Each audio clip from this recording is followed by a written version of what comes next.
やっほー、皆さんこんにちは、くみです。今回の動画も見に来てくれてありがとうございます。今回は私のポッドキャストエピソード24撮っていきたいと思います。今日の日付は10月の22日です。10月22日の水曜日にこのポッドキャストを撮っています。みんな今週どうでしたか？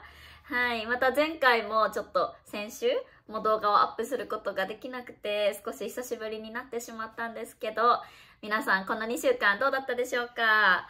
はい、私はね、前回の動画を出した後、たくさんの方が優しい言葉をかけてくれて、たまにはね、なんか人生そういう落ち込む時とかうまくいかない時とかもあるよねみたいな感じで共感してくれるメッセージを送ってくれて、はい、皆さんに本当にいつも助けられてます。本当にありがとうございます。そうですね、私も週末エステに行ったり、なんか自分の好きなレストランに行って好きなものをたくさん食べたりしてはい、すごいいい気分転換ができました。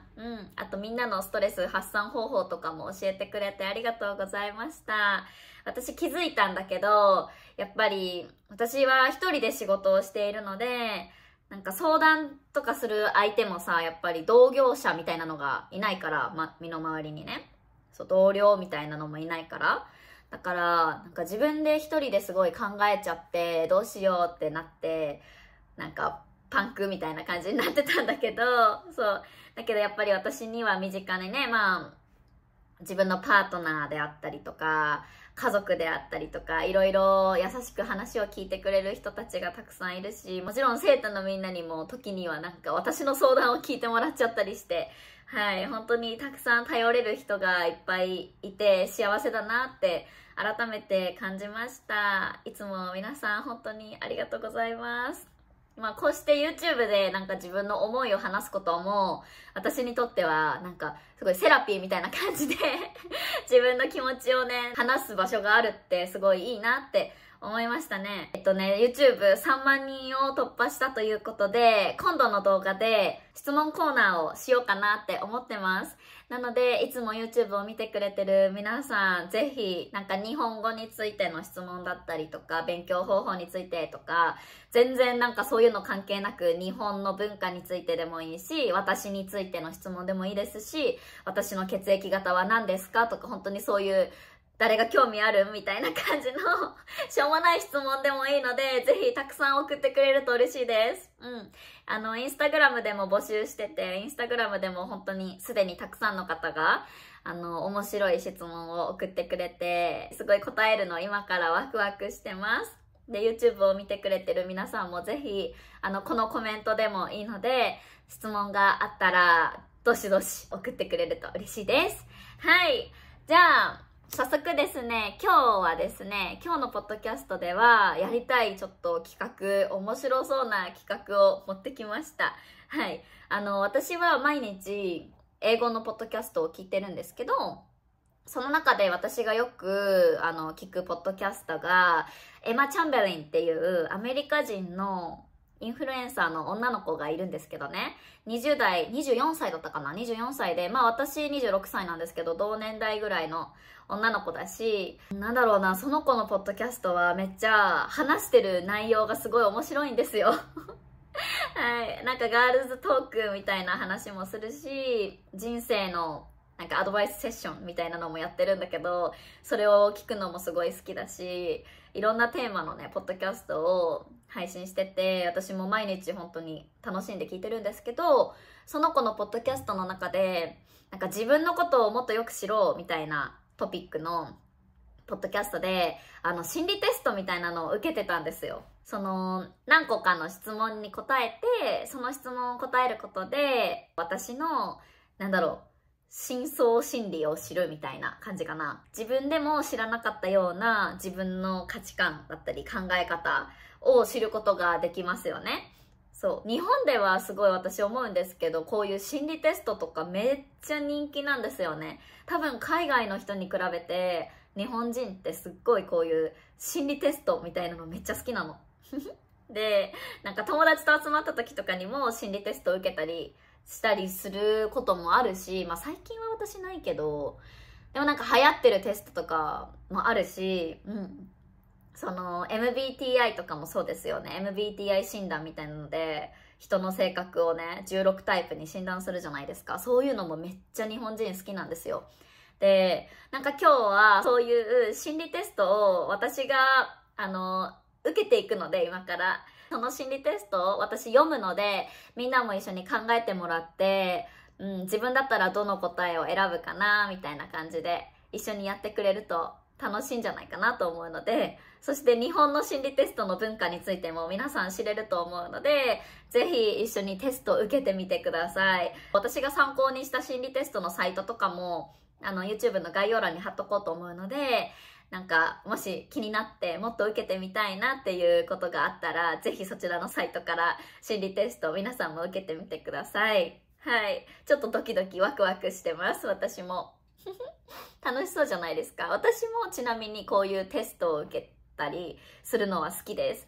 なんで日本人ってこういう心理テストとか、その性格タイプ診断みたいなやつが好きなんだろうって私なりに考えたんですけど、私なりに考えてみた結果、多分日本人ってさ、なんかセラピーとかもあんまり海外に比べて流行ってないし、自分の感情を語ることとか、自分の考え方とか自分の性格について深く知る機会があんまり多分少ないと思うんですよね。自分の感情表現とかもあんまりしないからさ、もともと。そう。だからこういう心理テストとかを受けることで気軽に、自分ってこういう考え方するんだとか、なんか自分も知らなかった自分の考え方をね、知ることができるので、日本人はこういうのって受けるのが好きなのかなって思ったり、あとは自分を知ることもそうですけど、こういう性格診断とか心理テストを友達と受けることで、この人はこういう考え方の人なんだみたいな感じでさ、なんかカテゴライズ化するのって、この前も話したように、ファッションとかでもね、カテゴライズしますよ、みたいな話したと思うんですけど、そういう感じで、この人はこういうタイプの人、この人はちょっとこういうタイプの人で、私とは全然違う、みたいなのを知っておくと、人間関係も結構うまくいくというか、スムーズにいく気がするんですよね。そう、だから、なんか、そういうのを知って、エンタメとして楽しむみたいなの日本人めっちゃ大好きです。はい。今からね、ちょっと何個か簡単な心理テストを受けていくので、皆さんもぜひ一緒に答えてみてください。まず一つ目。なんかいろんなサイトが出てきてさ、心理テストって検索したら、どれやったら面白いかなと思ってる、迷ってるんだけど、これにしようかな。あなたの恋愛の特徴っていうのを調べる心理テストをまず一番最初にやっていきたいと思います。みんな私の恋愛に興味ないかもしれないんですけど、みんなもね、自分の恋愛の特徴を知る手段としてちょっとこのテストを受けてみてください。質問は、空を飛ぶとしたらどうやって飛びたいですかっていう質問です。空を飛ぶとしたらどうやって飛びたい？はい。選択肢が4つあって、A、魔法のほうきに乗って、はい、ほうきにこう乗ってまたがって飛ぶ感じね。で、B は大きな鳥の背に乗って、鳥の背に乗るっていうことは、鳥の背って背中のことですね。鳥の背中に自分が乗って、鳥がこう飛んでくれて、空を飛ぶっていう感じか、C、ヘリコプターで、で、D、スカイダイビングで、っていう感じなんですけど、空を飛ぶとしたらどうやって飛びたいですかでしょう。私は、はい、決まりました。皆さんは決まりましたか？私はね、A の魔法のほうきに乗ってが一番いいかな。なんでかっていうと、一番なんかドラマチックというかロマンチックだからですね。はい、なんか魔法のほうきってそもそもそんなのなんか存在しないじゃないですか。なんかどうせだったらその魔法のほうきに乗ってみたいなっていう感じの考え方です。ヘリコプターとかはちょっと現実的にリアルすぎて、ヘリコプターで空を飛ぶのもいつかできたらね、すごい素敵かなとは思うけど、なんかどうせだったら魔法のほうきに乗ってみたくないみたいな感じの感覚で私は A を選びました。B の大きな鳥の背に乗ってっていうのは、鳥の背中に乗るのもすごい良さそうだなとは思うんだけど、なんか自分の思い通りに進んでくれなさそう。鳥だったら。で、魔法のほうきだったら自分が、右行きたいとか、もっと上上がりたいみたいな感じで思ったら、ヒューって言ってくれそうだけど、鳥の背中だったらさ、なんか鳥がこう飛ぶから、自分の思い通りにいかないかなと思って B はなし。で、スカイダイビングはもう絶対なしですね。スカイダイビングはもう私本当にしたくない。絶対したくない。100万円あげるよって言われたとしても絶対したくない。そう。だから、論外っていう感じで、私は A を選びました。じゃあちょっと答え見ていく。はい。この心理テストでわかることは、あなたの恋愛の特徴。はい。恋をしているとき、空を飛ぶようなワクワクした気持ちになります。どうやって空を飛ぶのかからあなたの恋愛の特徴がわかるのです。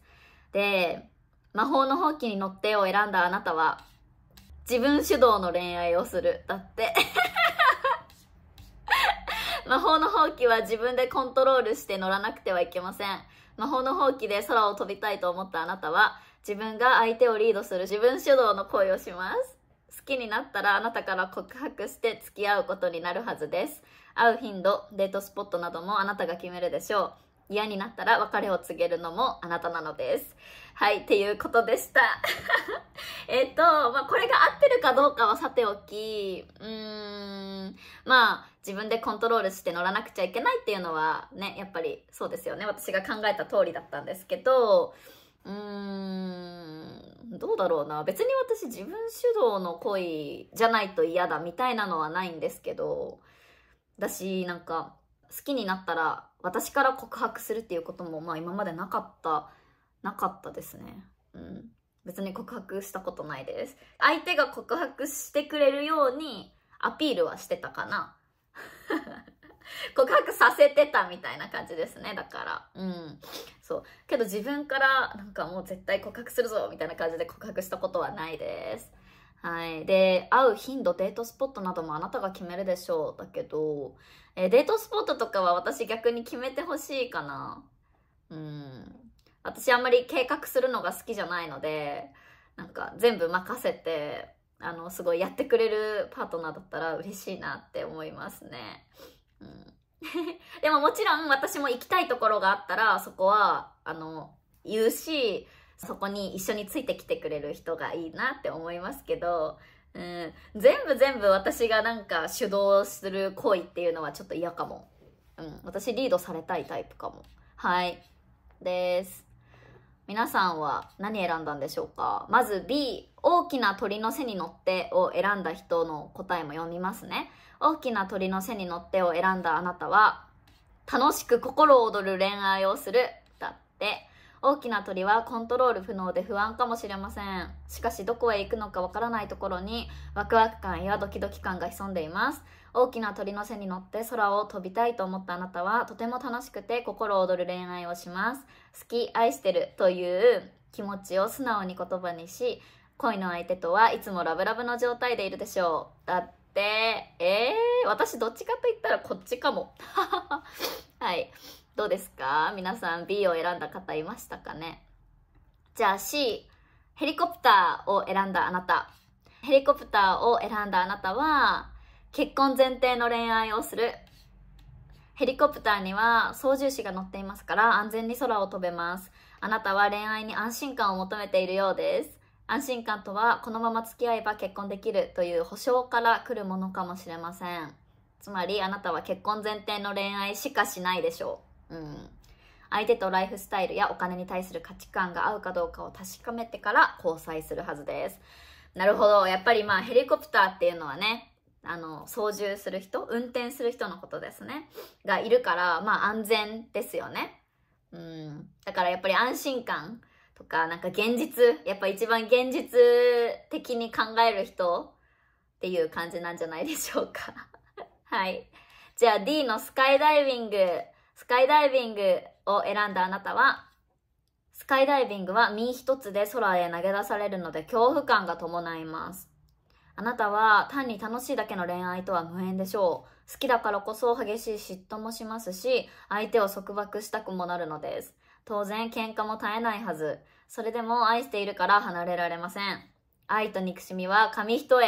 あなたはそんな重い恋愛をする傾向にあるようです。だってちょっとなんか愛もあるし、憎しみ、なんかちょっと、嫌だ、嫌いみたいな感じのネガティブの感情と、もう大好き大好きのポジティブの感情が入り混じった恋愛をするそうです。どうでしょうか？スカイダイビングを選んだ方いましたでしょうか？だから単に楽しいっていう感じだけじゃなくて、スカイダイビングってやっぱり怖いじゃん？恐怖もあるじゃん？それでもそのスカイダイビングを選んだっていう人は重い恋愛をする傾向にあるみたいです。面白いね。スカイダイビングって選んだ人いますか？ちょっとなんかトキシックな感じですね、スカイダイビングは。はい、恐怖感もあり、好きだからこそ束縛しちゃうとか嫉妬しちゃうみたいな、あとはめっちゃ怒って喧嘩になっちゃうみたいな感じのね、楽しい楽しいだけの恋愛ではないっていうことでした。はいどうですか？じゃあ次の心理テストは金遣いの荒さがわかるテストをしてみたいと思います。はい。まあお金遣いが荒いっていうのは本当になんか何も考えずにポンポンポンポンお金払う人のことです。そう、なんか貯金とかそういう言葉とは無縁な感じで、本当にお金があったらすぐ使っちゃう人のことをお金遣いが荒い人っていう風に言います。あなたのお金遣いの荒さがどうかっていうテストを受けてみたいと思います。質問は、あなたのバスタイムは以下のどれに近いですか？ A、バスタブにたっぷりお湯を張って長時間入浴する。B、バスタブに半分ほどお湯を入れ半身浴をする。C、シャワーで軽く済ませる。D、バスタブには浸かるがすぐ出る。私は絶対に A ですね。バスタブにたっぷりお湯を張って長時間入浴する。です。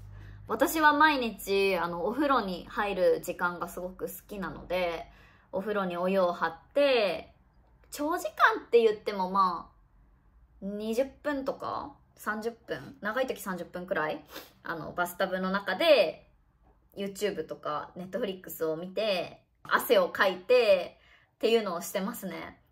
半分だとちょっとなんか私気持ちが悪いというか、ちゃんと使っていたいかな、体使ってたいので半身浴ではないかなと思います。 A を選びたいと思います。でも結構みんなはさ、シャワーで軽く済ませる人って多いんじゃないかな。特に日本に住んでる人はバスタブがあるのが普通だと思うんですけど、海外はないからね。どうですか？私の金遣いの荒さはどうでしょうか？答え、バスタブにたっぷりお湯を張って長時間入浴するを選んだあなたは金遣いの荒さ 70% やばい。お湯をたっぷり使って入浴するあなたはお金もたっぷり使うのが好き。やや金遣いが荒いです。ただ自分で稼いだお金はあまり使いたくないよう、できれば男性に貢いでもらいたいと思っています。頻繁に食事をご馳走してくれる男性や高価なプレゼントをくれる男性がいたら、あまり好みのタイプではなくても付き合ってしまうかもっていうことでした。やばい、みんなの私のイメージ最悪になるじゃんね、これ。でも私はね、全然違いますね。私お金たっぷり使うの好きじゃないです。全然好きじゃないです。で、自分が別に金遣いが荒い方だとは思わないですね。なんかその自分が稼いだお金の中でここまでは使ってもいいかなみたいなのをちゃんとまあ一応決めて、その範囲でちゃんと使うので、もうお金遣いが荒すぎて気づいたらお金がないみたいなのはまあなくもない。どうだろうはい。でも借金とかしたことないし今までに。だからいいですよね。自分にお金をかけれる間は自分にお金をかけたらいいと思うし、周りに迷惑をかけないんだったら別にいいと思うんですよ。今はね、独身だしね。そう、でもこれがやっぱり結婚しててとか子供がいてて、でそれでも自分にばっかりお金を使ってて、お金貯金もできないみたいなんだったらダメだと思うけど、まあ今はさ、私もまだ26歳だし、結婚してないので、自分の好きなものには自分のお金を使ってます。はい。まあでもね、破綻してるわけじゃないからいいですよね。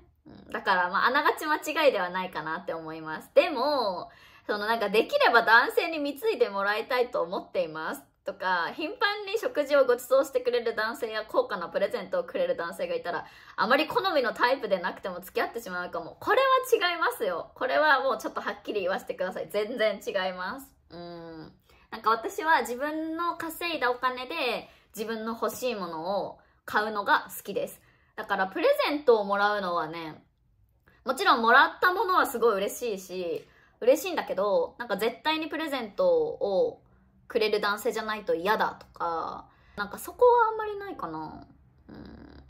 お金を貢いでくれるから好き。貢ぐっていうのは分かりますか？貢ぐっていうのは、お金を私に使ってくれることのことを貢いでくれるって言うんですけど、だけど貢いでくれるから好きとか、そういうのは絶対ないね。私、なんか前のポッドキャストでも話した気がするんですけど、物にあんまり興味がなくて、物よりも経験にお金を使いたいタイプなので、だから私のために旅行に連れてってくれるとか、私のためにそういう経験にお金を払ってくれるっていうのはすごい、そっちの方が嬉しいですね。プレゼントをくれるのももちろん嬉しいけど好みじゃなくても私に貢いでくれるから付き合うとか、そういうお金目当ての恋愛は絶対にしないです。はい。だからそれだけは言わせてください。でもあながち間違ってないかな。自分で稼いだ分は自分の好きなものに使いたいっていうのはあるかもしれないね。じゃあ B の人、バスタブに半分ほどお湯を入れ、半身浴をするを選んだあなたは金遣いの荒さ 90% だって。私よりも高いですよ。バスタブ半分のお湯で入浴を済ませるあなたは金遣いが荒いです。半身浴は美容と健康にいいので、外見を磨き立てて、人よりも美しくありたいという欲求が強いのでしょう。周囲の人に目を張るため、高価な洋服やバッグ、アクセサリーを買って浪費しがちです。見栄を張るのをやめれば、精神的にも経済的にももっと楽になるでしょう。なるほど。確かにね、半身浴ってすごい健康にいいって言うもんね。美容とかお肌とかにもいいって言いますよね。だからなんかそういうのをするっていう人イコール外見をね気にする人というか、周囲に見栄を張りたいみたいな、高価なバッグが欲しい、高価なアクセサリーが欲しいって思いがちっていう感じで言ってます。はい、どうでしょうかじゃあ C、シャワーで軽く済ませるを選んだあなた、これ結構多いんじゃないですか？金遣いの荒さ 10% だってさっとシャワーを浴びるだけであまり多くのお湯を使わないあなたは金遣いは荒くありません。お金を計画的に使い、自分の収入に見合った生活をするでしょう。また毎月貯金をして、いざという時にはまとまったお金を用意できるように準備しているはず。ただ必要なお金も出し惜しみすることがあるので、ケチと思われないように気をつけましょう。だってまあこれ間違ってないよね。あんまりみんな考えてないかもしれないんですけど、どうでしょうね。どうだろうね。考えてんのかな。やっぱり水道代って高いもんね。お水代って。だからそういうの考えて節約するためにシャワーだけにしてますっていう人はいますか？本当はバスタブに入りたいけど、ちょっと水道代のことを考えてシャワーだけみたいな人もいるかもしれませんね。私は何も考えずに毎日毎日お風呂にお湯を張ってるから、確かにそう思ったら私結構お金遣い荒い方なのかな。どうだろうじゃあ次、バスタブには浸かるがすぐ出るを選んだあなた、 D の人ですね。金遣いの荒さ 30%、 バスタブからさっと上がってしまうあなた、金遣いはそれほど荒くありません。贅沢をしたい欲求はなく、スーパーで買った激安洋服に身を包んでいても平気ですし、夕食がカップラーメンでも惨めだと思いません。ただ意識して節約するわけではないので、友達と遊ぶ時などにはパーッとお金を使ってしまうかもしれません。だってどうですか？バスタブには浸かるがすぐ出るってさ、私からしたらじゃあ何しにバスタブにお湯ためるんっていう感じで、理解できないですね。どうせバスタブに結局お湯を張ったんだったら、そのお湯もったいないからねえ、最低でも10分くらいは使った方がいいよね。私この D を選んだ人ちょっとわかんないかも。なんでっていう感じですけど。でも A の人よりも金遣いの荒さ 30% で少ない。だってじゃあ次次はね、どれにする？これにしようか。面白そう。はい、じゃあ次はね、あなたが演じているキャラがわかる心理テストっていうのを受けたいと思います別に何も演じてないんだけど。問題。美しいアゲハチョウを見つけたあなた、一体どこに飛んでいる？はい。アゲハチョウって蝶々のことですね。はい。バタフライですね。どこに飛んでいるでしょう？ 1、高いビル群の間。2、畑の中。3、お花畑の中。4、あなたの部屋の中。これは絶対一択で3番ですね。お花畑の中だな。お花畑の中。でしかなくない？だってさ、蝶々なんて高いビルの間飛んでないでしょまず。で、部屋の中に飛んでたらちょっと怖いでしょ。畑の中かお花畑の中かなって思ったんですけど、普通に考えてお花畑ですよね。蝶々が飛んでるって。と思って私は3番を選びたいと思うんですけど、3を選んだあなたは、セクシーで魅力的なキャラ。お花畑は美しくて人を魅了する場所で、特に異性からミステリアスな雰囲気を持つ人と思われたいようです。しかし本当は明るくさっぱりとしている一面も。だってどうですか？私は結構この答え好きですよセクシーで魅力的なキャラってめっちゃ嬉しいじゃん。何それ。ミステリアスな雰囲気を持つ人と思われたい。これは確かに間違ってないかも。これはあくまでも1回目のデートでの話なんですけど、1回目のデートで初めてのデートの時の話なんですけど、異性に 100% この子はこういう性格なんだなって 100% を知られるよりも、この人のここわかんないな、ちょっとわかんない部分があるなみたいな、そういうミステリアスな部分があるなって思われる方が次もまた会いたいなってなるじゃないですか。そうだから私はミステリアスな雰囲気を持つ人って思われたいって思うかも。でもそのなんか付き合った後とかはもう完全に私のことを知ってほしいので、ミステリアスだなっていつまでも思われたくないですけど、初めてのデートではそう思うかも。だから3番のこの答えはね、結構あながち間違ってないどうでもいいよね、みんなにとっては。はい。じゃあ1番を選んだあなた。高いビル群の間っていうのを選んだあなたは、好奇心旺盛な明るいおしゃべりキャラ。ビル群は情報が飛び交う場所で、いつも楽しい情報を届ける人でありたいと考えているようです。しかし一人になると意外にも物静かな一面も。だそうです。じゃあ次、2番。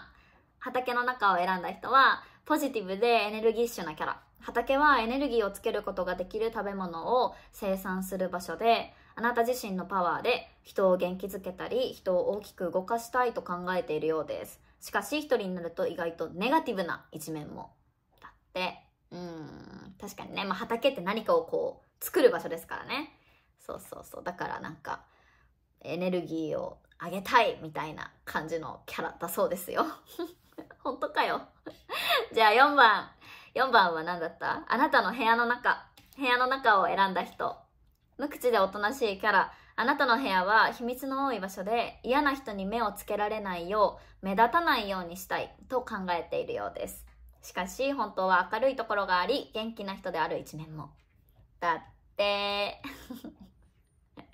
確かにね、なんか自分の部屋ってすごい一番自分だけの空間だから、ちょっとなんだろう、目立たないようにおとなしい感じでいたいみたいな風に思う人が選ぶそうですよ。どうですか？こういうさ、なんか心理テストってさ、めっちゃなんかほんまかよみたいな感じではあるし、しょうもないなって思うこともあるけど、でもなんか楽しいよね、やってて。いい暇つぶしになりませんか？私は好きです最後の心理テスト。あなたのナルシスト度がわかる心理テストっていうのを受けたいと思います。ナルシストっていうのは自分のことを自分がどれぐらい好きかっていうことかな。ナルシストっていうのは日本では結構ネガティブな言葉ですね。自分のこと好きなのは別にいいと思うんですけど、だけどナルシストっていうともう自分のこと好きすぎる感じの雰囲気でちょっとネガティブに聞こえます。だからあの人ナルシストだよねって言うと結構自分のこと好きすぎてちょっと変な人だよねみたいな感じでネガティブなんですけど、私のナルシスト度を測っていきたいと思います。怖いです。どうなるでしょう。あなたのナルシスト度がわかる心理テスト。気になっている人とデートをすることになったあなた、一番行きたい場所は？だって。1番カラオケ、2番ショッピング、3番水族館、4番映画館。難しいな。絶対3番か4番かな。でもだってね、でも私3番かな。気になっている人と初めてのデートでしょ、多分。絶対カラオケはなし。だってさ、気になってる自分のスキピって好きな人のことスキピって言うんですけど、自分のスキピとカラオケに行って歌ってるところを見られるの恥ずかしいよね。まだ初めてのデートでめちゃめちゃ仲いいんだったらいいけど、いいかもしれないけど、デートでカラオケはちょっとなしでしょ。でショッピング私はあれかも、すごい時間かかっちゃうから申し訳ないなって思うし、多分私は楽しいけど向こうは全然楽しくないと思うからショッピングもなしで、水族館は普通に私は動物好きなので見たいなっていう感じかな。で、3番は楽しそうだなって思います。で4番の映画館は、映画もいいんだけど、もちろん私も映画デート好きなんだけど、でも初めてのデートでさ、映画館に行ってもなんか結局映画を見る時間の方が長くて、その人のことをあんまり知る時間がないかなって思うので、映画についての感想とかを話し合う時間はいいと思うんだけど、水族館の方がもっとそういうその人のことを知る時間が取れるかなって思うので、私は水族館を選びたいと思います。みんなは決まった？答え。じゃあ見ていきましょう、答え。はい。まずね、私が選んだ3番の水族館の答えは、3を選んだあなたはナルシスト度 50%。自分を客観的に見ることができますが、自意識もある普通の感覚です。自分がよく映る方がいいですが、そこまでこだわっておらず、悪くなければいいかなくらいの普通の感覚です。だそうです。よかったです。ナルシスト度 100% とか言われたらどうしようって思ってたんですけど。よかった。50% 普通みたいです。普通。OK。じゃあ1番から見ていきたいと思います。まずカラオケを選んだ人。ナルシスト度 100% だよね。これは絶対そうだと思った。ナルシスト度 100%。歌を歌うのはセンスや能力が必要で、自信がなければカラオケは選べません。マイクを持つと普段とは違うナルシストの顔が見えてきます。これは確かにそうだよね。なんかさ、カラオケに行った時に、それこそ前話した蛙化とかもめっちゃ起きると思ってて、自分の好きな人が、てか気になってる人が、なんか歌う時にめっちゃ変わる人っているじゃないですか。自分は歌うまいって思いながら歌ってるみたいな、なんかその感じがちょっと蛙化みたいな。わかりますか？それはある気がする。すごい自分のこと好きな人って歌い方にそれがめっちゃ現れる気がする。だから確かにナルシストの人はカラオケ行きそうだね。全然ね、ただただ歌が上手くて、なんかただ歌うのが大好きでカラオケに行きたいっていう人もいるかもしれないけど、結局なんか自分が歌うまいし、ちょっとかっこいいとこ見せようみたいな感じでカラオケを選ぶみたいな人がいそうですよね。はい、勝手ななんか考えですけど。じゃあ2番、ショッピングを選んだ人はナルシスト度 70%。ショッピングは選ぶお店や購入するものでセンスが問われます。気になっている人の目を気にしながら自信を持ってチョイスするためナルシスト度は高めです。確かにね。私もなんか気になる人とショッピング行って、なんか自分のセンス、服装のセンスであったりとか、自分が選ぶお店についてとか、ちょっと緊張するかもな、最初は。確かに。確かに確かに。わかるわ。OK。じゃあ4番なんだった？映画館か。映画館を選んだ人は、ナルシスト度 0%。自分を前に出すというより、一歩引いて落ち着いて鑑賞する人です。一人作業が好きだったり、物事を分析したりする傾向があります。だそうです。まあね、映画館ってただ座って見とくだけだからね。だからなんか結構消極的というか、マイナスな感じで、あんまり自分を前に知ってほしいみたいな、自分のこと知ってっていう感じというよりも、ちょっと引いているっていう感じだそうです。はい、どうでしたか？今回はみんなと一緒に日本の心理テストを受けてみたんですけど、皆さんついてこれたでしょうか？結構難しい言葉とかもいっぱいあったと思いますが、はい、最後まで聞いてくれた皆さん本当にありがとうございます。はい、みんなの心理テストの結果どうでしたか？なんか全然答え全く合ってないよって思った人いますか？私もちょっと納得できない部分は何個かあったんですけど私、結局さ、こういうテストってどういう根拠があって作られたものかわかんないし、全然合ってるかどうかなんてわかんないんですけど、そうでもなんかこういうのを受けるのってすごいいい暇つぶしになるし、日本人は結構好きだと思うので、皆さんぜひ日本のお友達とかいたら心理テスト一緒に受けてみると面白いかなと思います。あんまり外国人の人って興味ないのかもしれないんですけど、こういうのって結局人によって違うやんみたいな感じでね、そう思う人って多いかもしれないんですけど、こういうのをすることで、自分の知らなかった自分の考え方とかを知れたりとか、自分についてまた新しい発見があったりとか、すると思うので、ぜひぜひなんか気になった人は日本の心理テストめっちゃいろんなのあるので、皆さんも受けてみてください。なんか私見てたらね、あなたに似ているアニメキャラクターがわかる心理テストみたいなのもありましたよ。性格が私と似ているアニメキャラクターを教えてくれる心理テストみたいなのありました。すごい面白いと思って、それもしようかと思ったんだけど、全然私の知らないアニメキャラクターばっかり出てきて、ちょっと私が知ってるアニメキャラクター限られてるので、これはわかんないなと思ってやめたんですけど、みんなもそういうの知れたらね、なんか面白いかなと思うので、ぜひ興味がある人は受けてみてください。はい。ということで、今回の動画はこの辺で終わりたいなと思います。今回は結構長めのポッドキャストだったと思うんですけど、皆さんどうでしたか？はい。今回もすごい最後まで楽しんで聞いてくれたら嬉しいです。そして今回の動画もいいなと思ったらチャンネル登録とグッドボタンとコメントを残してくれると嬉しいです。皆さん心理テストの結果ぜひぜひ教えてください。はい。